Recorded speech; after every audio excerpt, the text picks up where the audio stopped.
Bonjour, dans cette nouvelle vidéo, on va parler de 4 petits plugins de base qui sont assez intéressants. Donc, il s'agit de CAFX Common Problem, Auto Update, App Data Backup et App Data Cleanup.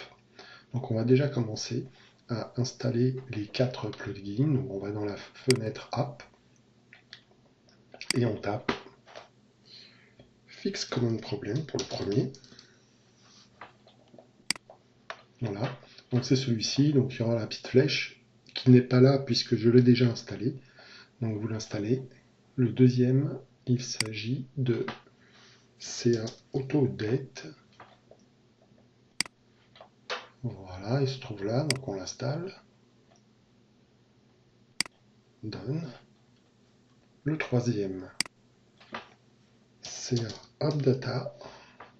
Donc il y a le cleanup et le backup.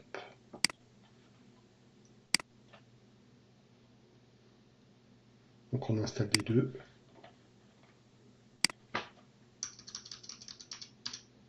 Le backup.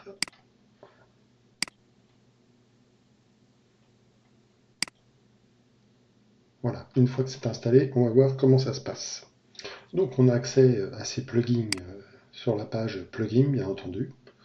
Mais aussi, quand on va dans Settings, on a une nouvelle User Utility avec tous les plugins que l'on vient installer, Fix Common Problem, Cleanup, Backup et Auto Update. Alors le premier plugin, Fix Common Problem, on l'avait déjà utilisé lors de la précédente vidéo sur Unbalance, sur le plugin Unbalance, et on avait utilisé en fait quelque chose qui vient avec Fix Common Problem, qui est le New Permission, qui nous avait permis donc de donner des bons droits à tous les dossiers des user share pour nous permettre de faire des transferts en fait de user share de disque à disque, etc., etc. Donc voilà, on a déjà donc utilisé cette partie-là, et maintenant on va aller directement dans Fix Common Problem. Donc j'ai déjà effectué le scan, mais bon, on peut faire un rescan pour avoir un état des lieux à jour. Voilà. Alors, dans la fenêtre du bas, on va avoir tout un tas de choses qu'il faut prendre en compte. En fait, ce plugin va aller scanner la façon dont Unread est installé, les plugins qui sont actifs, les configurations actives, et va nous identifier s'il y a des erreurs ou s'il y a des améliorations à faire. Donc là, il n'a pas trouvé d'erreur, par contre, il a des améliorations à suggérer. Et les améliorations qu'il propose, on va les appliquer. Donc première chose, il me dit que Unassign Device n'est pas à jour. Donc je ne vais pas le mettre à jour tout de suite, mais bon, sachez que on peut mettre à jour manuellement les plugins via la page plugin. Et donc on peut les updater manuellement. Donc là, on voit que j'en ai deux à updater. Mais on les updatera après en automatique grâce au plugin Auto Update. On va retourner dans Fix Common Problem. Le deuxième problème qu'il nous rapporte, c'est que mon FTP serveur, il est en route. Alors effectivement, j'ai fait des manips et j'avais oublié de le fermer. Donc on va aller tout de suite le fermer. Donc il est bien en enable, j'avais identifié un user, je le mets en disable et j'apply. Je retourne. Alors j'aurais pu faire done, on aurait été directement dans Fix Common Problem. Deuxième chose, Dynamic SSD Trim Plugin Not Install, et en fait il me suggère de l'installer pour améliorer en fait la performance du cache drive quand on utilise un SSD. Donc on va aller installer ce plugin SSD Trim SSD. Voilà, le voilà. Donc on l'installe.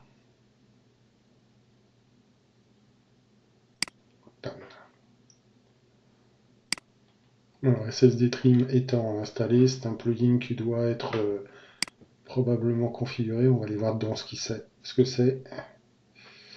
Donc le voilà. Ok, ah oui, on a rajouté en fait une autre partie de configuration où on peut enable, disable, donc, et le faire suivant des heures programmées. Donc bon, pour l'instant je ne vais pas le valider, j'irai voir plus en avant à quoi ça sert. Retournons présent dans Fix Common Problem. L'autre commentaire, Background Notification Not Enable. Ok, on va aller les enable. Ça doit être ça. Voilà. Donc ça nous permet donc d'avoir des alertes en cas de problème détecté sur notre serveur de la part de Community Application. Voilà, donc j'ai à peu près fait tout ce qui a été demandé. Donc si je fais un rescan, on va faire un extended.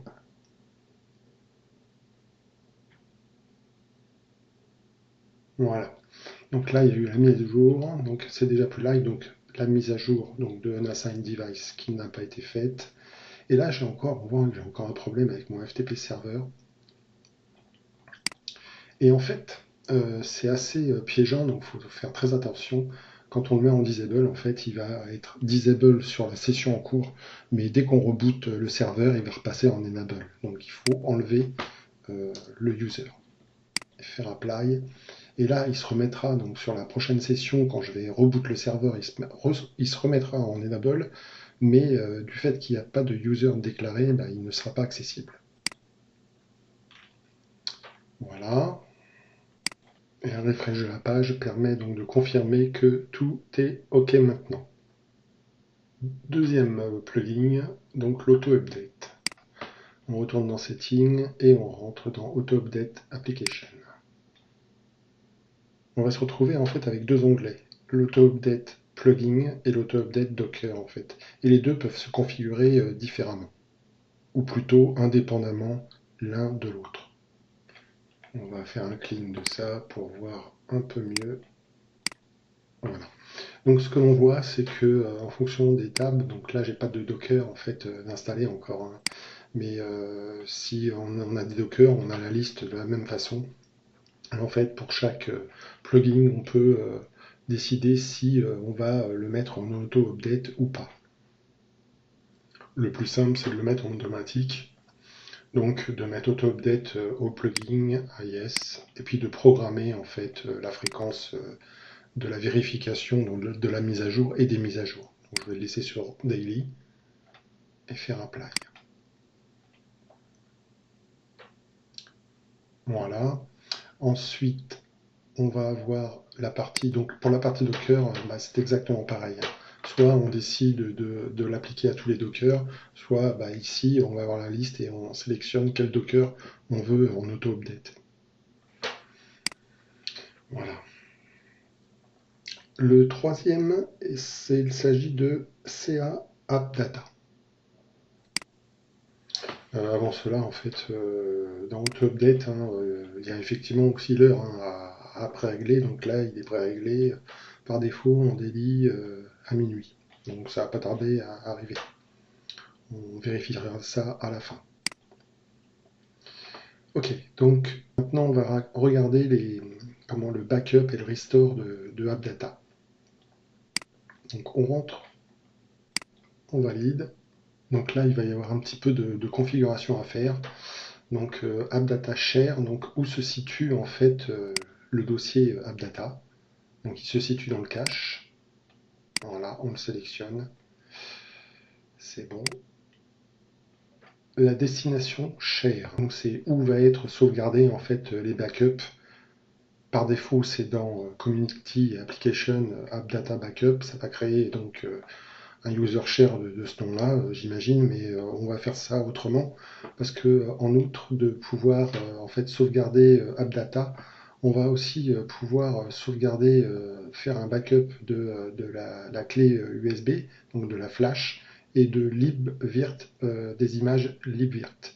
Donc tous les dossiers qui sont liés à des VM, donc tous les exécutables, des fichiers HTML, tout ce qui est utile en fait pour faire tourner les VM. Donc pour cela, on va aller créer directement des user share. Voilà. Alors, Quand on crée en fait un user share, on le crée directement à la racine. Et le fait de créer un dossier à la racine permet de créer un user share. Donc moi je vais aller dans mon root share et créer un dossier, et ça va directement créer en fait un user share. Donc que je vais appeler sauvegarde. Voilà. Alors, on peut l'appeler autrement, sauvegarde AppData, mais comme on va pas mettre que du AppData dedans, je vais mettre sauvegarde backup. Voilà. Et à l'intérieur, on va aller créer 3 différents dossiers. Donc ça va permettre d'ordonner un petit peu les backups. Donc on va mettre AppData, backup.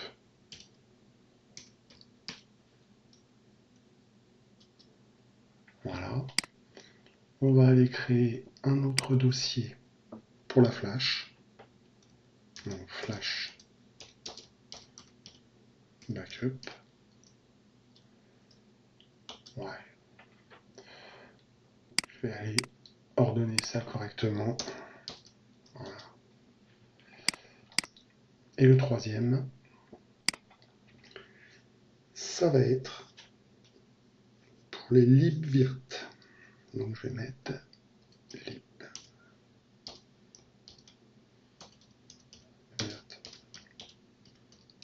backup. Voilà, une fois que ça c'est fait, ça va être assez clean pour aller configurer tout le reste. Donc on retourne dans le serveur.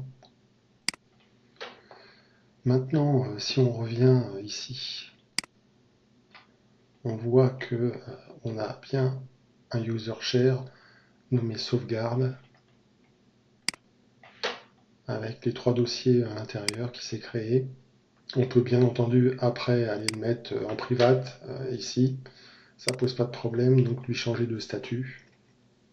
On ne veut pas utiliser le cache, donc il sera sauvegardé en fait dans la grappe. Donc c'est très bien comme ça. On retourne dans CA-Auto Update, dans Backup,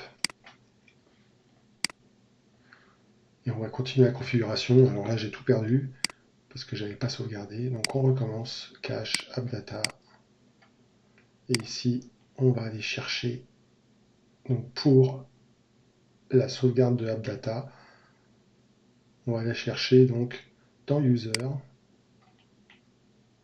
voilà, sauvegarde backup et AppData backup. Voilà, ça c'est bon. On peut exclure aussi des folders. Bon, on aura la liste ici. Moi, il se trouve que j'ai pas encore grand chose d'installé. J'ai pas de Docker, donc pas de AppData. Mais sinon, on a la liste là et on peut exclure des choses de cette sauvegarde. Il est conseillé d'utiliser la compression. Donc ça réduit de 50% à peu près l'emplacement. Et puis de vérifier le backup, c'est toujours bon de le laisser à yes. Alors pour le backup de la flash, on va faire exactement pareil. On va aller chercher donc dans User, sauvegarde backup, et là on va pointer sur Flash Backup. Et pareil pour libvirt, User, sauvegarde, et... Ah, je me suis trompé. Bon, c'est pas grave.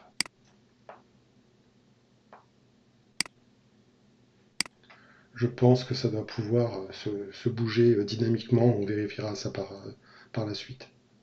Et pour assurer le coup, on va dire qu'on va les changer. Je pense que ça doit pouvoir suivre correctement. Voilà. Est-ce que la liste ici s'est réactualisée?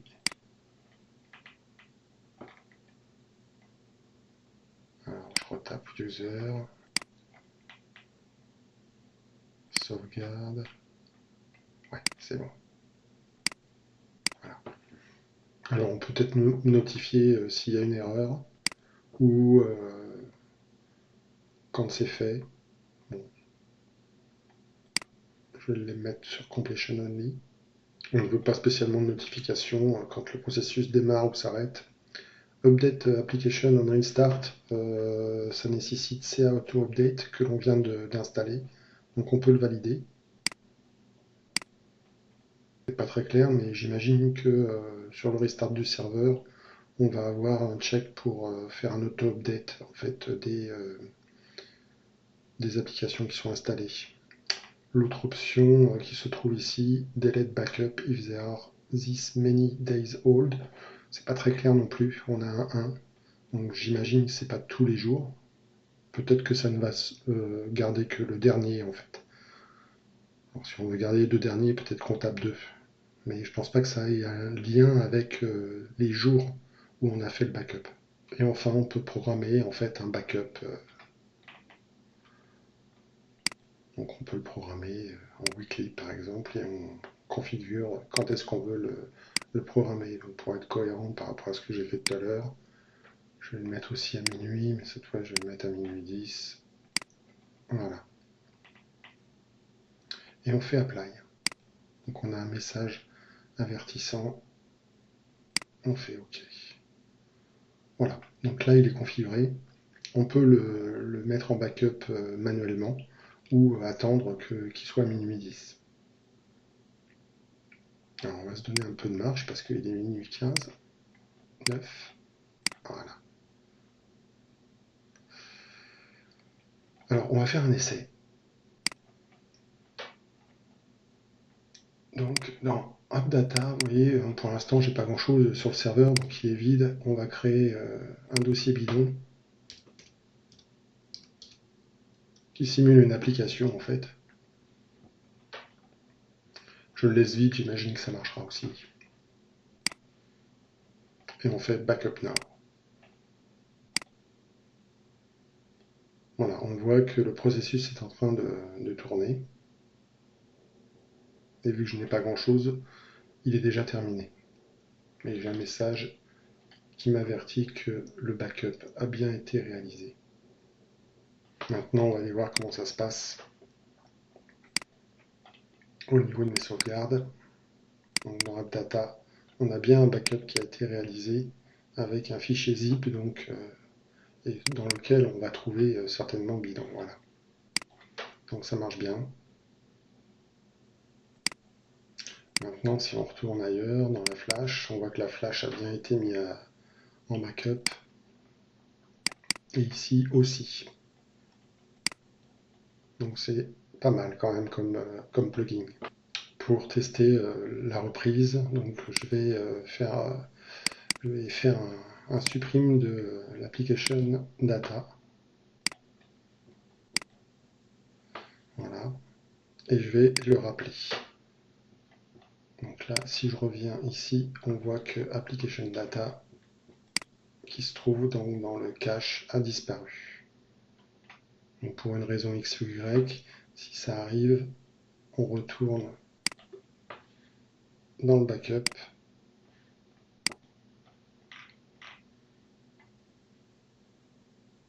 Voilà, faut pas que je fasse backup, bien entendu. On va ici dans Restore Data. Donc là, on a la date. Donc on doit, si on en a plusieurs, on sélectionne la date et on fait Restore. Donc là, ça nous demande une confirmation, comme quoi on va tout écraser. Donc je fais OK. Voilà. Et ici, on a un status qui nous dit que c'est fait. Donc maintenant, si je retourne et que je réactualise mon share, je vois que mon AppData avec bidon est de nouveau présent. Donc je vais le supprimer puisqu'il est vide. Voilà. Et si je retourne dans le share, au niveau du cache, j'ai bien mon AppData qui est de nouveau présent. Donc c'est parfait. Bon, dernier plugin. Le dernier plugin, c'est le cleanup. Donc, comme son nom l'indique, c'est pour nettoyer AppData. En fait, nettoyer AppData, pourquoi? C'est parce que quand on installe les Docker et qu'on les désinstalle, il reste des traces dans AppData et ça permet d'enlever en fait toutes les infos concernant un Docker qu'on a désinstallé. Alors, je n'ai pas de Docker, donc là, on n'a pas de liste, mais si il y a un Docker, donc on aura une liste, on sélectionne et on fait delete. Voilà, c'est pas plus compliqué que ça. Bon, entre-temps, il est 0h15, donc on voit que mon backup vient de se passer automatiquement. Donc si je retourne dans mon root share, ma sauvegarde backup, AppData, j'ai un deuxième fichier qui s'est fait.